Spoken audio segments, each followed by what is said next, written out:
Good morning all! Come make a stamp with me. I haven't been on here for a while, but thought I would come on here and create a stamp with you all. I haven't done this in a really long time. This is the stamp that I'm going to attempt to make today. Pretty much just a line drawing. I'm using the Blum 2 pieces printmaking blocks, which are latex free. There's 2 pieces here that are 4x6 size, 1/4 inch thick. I'm using the speedball lino handle with different gouges or different blades, and it handily kind of keeps everything, all the blades within the handle, which is really nice. Keeps it all tucked away and accessible, sort of like, you know, your drill, or not drill, your like screwdriver. Some screwdrivers have the same thing. And then I have an assortment of Faber-Castell pens that are supposed to be waterproof. A little Sharpie did sneak in there, so I kind of pulled it out from that pile. And then I have my Micron fine point pen that I love to use for journaling, but I had it just in case I had to make fine print or fine lines on the design itself. With these latex-free rubber blocks, this is my first time actually opening. I've had these blocks for a really long time, and finally I'm getting around to making stamps with them. So here I am using an X-Acto knife. I will be probably cutting the block down for size, just because I don't want this stamp to be super big. This stamp actually, I found the image online, so I can't take any credit for how cute it is, but I decided that this would be a fairly simple enough stamp design to start with. And the reason why I wanted to make this is because I recently went back into the land of pen pal. So that's basically where you write to, you know, it could be someone, it could be your neighbor, it could be someone across the world, and it's via snail mail. So I just think it's like, I don't know, I love it. It's just, who doesn't like happy snail mail versus bills and stuff, right? So I just thought this would be really cute, if successful, to stamp this on the envelope to kind of just signify like these are pen pal kind of like letters and whatnot. So this, you know, you'll see me kind of sketching here the design, and I will say the design I can't take credit for. I did find it online, but I just thought it was so cute. It's just a simple line drawing that it should be easily enough to make into a stamp. So here I'm trying to erase off a rubber block. One thing I did also note and saw in the tutorial that I watched prior to, just to make sure that I had most of my T's crossed and my I's dotted, was that if cost was an issue, you could easily just do the same thing on like a pink eraser. They're pretty tiny though, so you'd probably only be able to make like a really, you know, simple mark to make a stamp out of, but that'd be a fun thing to just trial and play around with before you foray into blocks, because they do get kind of pricey. I think the 2 blocks that I have here were $15.95 Canadian, so it does kind of add up. But like I said, I haven't had these, or haven't opened these blocks for a while, so I've had them for a really long time. So I'm hoping that, you know, this stamp that we're going to make here is successful, so that it will motivate me to create more. And hopefully I'll get better at it as I go along. I do actually have a few other rubber blocks as well that I will also use. It's the same thing. I just bought, I think, multiples at the same time because I like to hoard. And apparently I like to hoard for years before I actually get around to something. So anyway, so here I'm going to take my X-Acto knife. I'm going to eventually cut out the stamp size, because we really don't want to be using the whole block. At least not for me for my first one.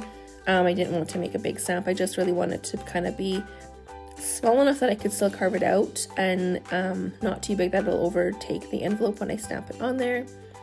From here I kind of trace out outline the I guess the line drawing with the marker, the fine line marker that I'm using here. And this is just so I know like where not to carve. I think too, when I was kind of doing this, as I started carving, I realized that as simple as this was, it actually was kind of difficult, because you have to think about where you don't want to carve, because where you don't carve is sort of where the imprint will be made when you ink it. And then the other thing to think about is how tiny the spaces are. So originally I wanted the cute little faces on the pen and the mark, or the pen and the pencil, but you'll see when we get to the carving section of it that I ended up removing the faces because there was no way I was going to be able to carve the faces out without totally making them look like monsters. So we had to make a decision, and that was the decision I made. So here I'm just trying to kind of draw out the shape. I realized too as I was drawing this that, man, this is pretty tiny. I don't know if I'll actually be able to execute this properly. So I definitely was questioning myself a little bit, because even if you look at the little hands and the space between the envelope and the pens and the pencil, it was pretty tiny. And to be honest, I actually didn't look up how to use the lino cutter itself. I just figured I would kind of navigate that as I went around it. So me trying to figure out what blade and how to use the blade and stuff, I mean, it was fairly intuitive, thankfully, so it didn't take too long to kind of get the grasp of it. But there's definitely different sizes and to use for your carving purpose. And from what I understood from the one tutorial that I sort of walked through or watched, was that you kind of start with your smallest cutter and then you kind of gravitate to the larger ones. You'll see in mine that I actually started with a slightly bigger one to kind of get around the spaces, although the cutter itself isn't too big. But then I ended up using a much more finer one near the end when I wanted to kind of get some of the marks away. So here I just cut out my shape because I don't need to be carving on a large block. We want to work as small as possible, that's manageable. And so now I start carving it out. So this is the part. From here I'll probably speed it forward so that it's not so boring, because it's actually it took a long time. It's a lot of carving and then looking at it, carving, looking at it, but I did include all of that just so you can see, not quite in real time, but just the process itself overall. Partly while I was doing this as well, my internet cut out, so I was trying to listen to some music. I like to multitask, which is a fallacy, I know, because multitasking isn't actually a thing. But I like to pretend I like to multitask and can multitask, so I was trying to listen to a music video by James Arthur. Actually, I think it was longer than a video because it was 40-some minutes long, but I didn't really get to it because I think a minute in, my Wi-Fi cut out, and I have no idea why. It was down for like maybe 20 minutes. But I wanted to listen to the James Arthur album anyways because I'm going to the concert tonight, and so I just wanted to kind of like, I don't know. I'm the type, I guess, when I am going to a concert, I like to listen and immerse myself in their music leading up to, just so I kind of really like know the music, I guess, if I didn't quite well. Like I know James Arthur's music, but I don't know all of his stuff, and he has a new album coming out, which is why he's on this tour. I think it's called the Pisces Tour, but I really liked his other stuff too, but don't ask me to name a song because I'm really horrible with song names and lyrics and all that kind of stuff. I just know that I like his music. So that'll be fun. I'm going with a couple of girlfriends tonight. And that'll be probably my evening. And then we're heading into the weekend, which is super exciting. So not sure what I have planned for the weekend quite yet, outside of a soccer game for my son. And then I think a couple of birthday parties, one for my son and one for my son's friend. And that'll kind of pretty much wrap up the weekend. So, I mean, I don't know what else we'll fill with our time, but we always find ways to fill our time up. And then the rest of today, my younger son and I have been cat sitting for a friend. So we've been doing that since last Friday and doing that all the way until this beginning of this weekend. So that will be, I know my younger guy will probably be a bit sad because he's sort of getting fond of Beans, the cat that we've been kind of watching and hanging out with and playing with. And he's really taking a liking to Beans, so it'll probably be a little bit hard to say bye on Saturday, but it's got to be done. And it's not that we can't visit Beans also because it's one of my friends, but anyway, so back to this here. I'm just carving. You can see it's pretty, intricate work, I guess. Like I really going through when you're doing things like this, I find myself, I get sort of like awestruck, because I think about all those people that are making those amazing lino prints or amazing stamps by hand, and the amount of effort that it takes, because I'm just making a simple stamp, like a line drawing, and it still takes, you know, a bit of time, especially if you're putting like love into it and you want the final product to look as best as it can. So yeah, so it's just a lot of awe, I guess, and like inspiration from other people, other amazing artists that use these sort of mediums, I guess, to create. The one thing that's great about this too is that these stamps that you create, like obviously are not going to be perfect, but you create one and you can use them, you know, for until the end of time, or until they fall apart or whatever. So this is great because I get to like kind of create my own stamps, which is nice. And my intent is to sort of like create it so that I can use these stamps sort of over and over again.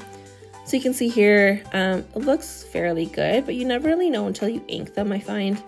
But I felt like I got the outline for the most part fairly decently, and then I'm trying to get sort of like the finer details or the grooves inside the pen and pencil, just so I can kind of get the shape of the pen and pencil when I do ink it and stamp it. So here I'm checking it out again. Here I'm just going through some of the details. And I'm going to cut off most of the excess that's around the image itself, just to remove any chances of inking at parts that aren't as deeply cut, and just to make sure that it's, you know, you want it to be kind of as close to the final image as possible, or at least that's what I've seen and heard and read. So maybe you don't need to. I have no idea, but I'm just doing what I've watched and it seems to make sense in my brain. So I've cut away all the rubber, and this is why too you want to cut the shape of your stamp to the size as best as you can, so you're not doing so you're not having a lot of waste with the rubber stamp. So I'm cutting this more. So I guess as this video is coming to an end fairly soon here, I do kind of stumble over my words and stuff a bit, because I don't know how people do this, honestly. I don't have anything scripted, and I really just kind of speak off the fly or off the cuff. And so whatever I say sort of is just sort of my mind sort of rambling in a way, because I don't really have a plan for what I'm going to talk about when I make these videos. So anyways, just a little gambit there. Okay, so this is the moment I've cut all the excess off. It seems to be fairly decent. Wouldn't say perfect, but I'm going to ink it up and stamp it and see if, you know, it ends up being a success or a fail. If this could be a fail, you never know. Again, it's my first time doing this in a really, really, really, really long time. So we'll see if this works. It's all inked up in my VersaFine ink. And it's like drum roll, da, da, da, da, da, da, da, da, and lift off. And okay, pretty successful, I feel like, for the first time. I feel the imperfections are what gives its uniqueness, and it's handmade with love.